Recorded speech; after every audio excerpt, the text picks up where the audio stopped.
A bit more movement amongst the lines of the Nkuhuma. I've also just heard that a massive herd of buffalo have arrived at Vuyatela Dam. So, if the wind is right, they should pick up the sounds of that brr, buffalo. And one of the lionesses getting up. This is always a good sign. She's going to urinate, maybe stretch a little bit, then flop down again on the other lions. But this is the sort of first signs that they are going to start moving. You can see there's a few more heads up. I wonder if their hearing is good enough to hear those buffalo. Probably about 1.5 kilometers away. And we all know how like the Nkuhuma pride likes to eat buffalo. Stretch and roll. Paula says her hip is looking a lot better. Indeed it is, Paula. We're still not 100% sure how she got that massive wound, but she has recovered quite quickly, considering how large and how much flesh was missing.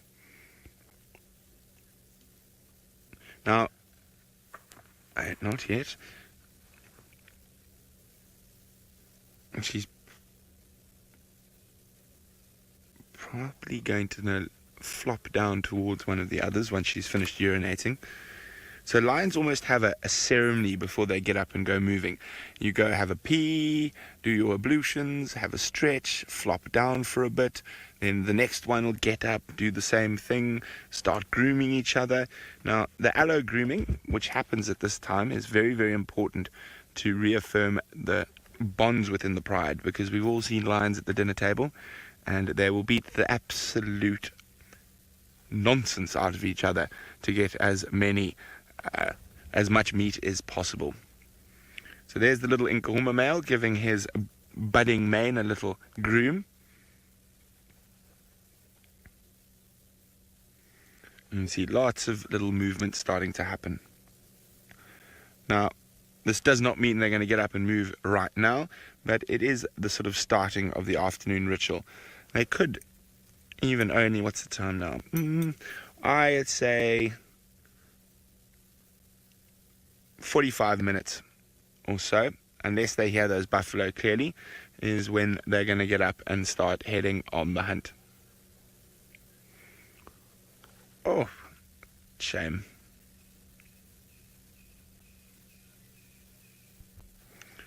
There we go. His eyes are half closed now. He's sort of groomed for a while and he's going to flop over. There's a big yawn coming. So the Nkuhuma male seems to have very much bonded with the Talamati male. They were lying very close together, and that means maybe we're looking at a new coalition forming here between the Nkuhuma male and the Talamati male. However, the little Mhangeni males are growled at and snarled at equally by the Talamati male and the Nkuhuma male, as well as, of course, all the females.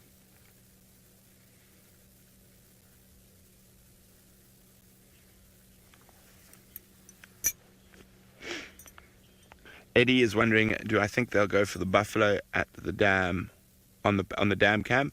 Most certainly, they will do.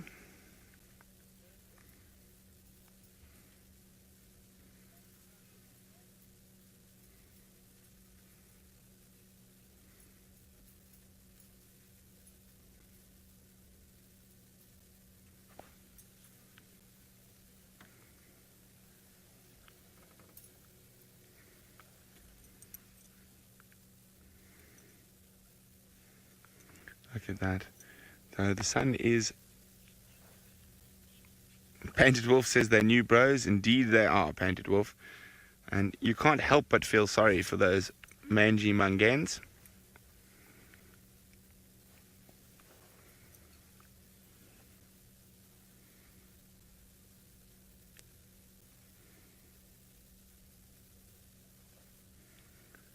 You can see constantly licking. Gio would like to know how you tell young males apart from lionesses. Well, Gio, when they're quite young, there's the obvious thing that is between their legs. That helps to tell them away difference from the females. But as they get a bit older, like these guys here, you'll start seeing the mane growing a little bit. When the Talamati male sits up, you will be able to see, there we go, you can even see that there's a bit more mane there. So he's a bit older than the Nkuhuma. And they are getting, how old is the Nkuhuma now? I can't remember. Must be just over 2 years old. So Talamati male is probably around 3. Maybe a little bit older.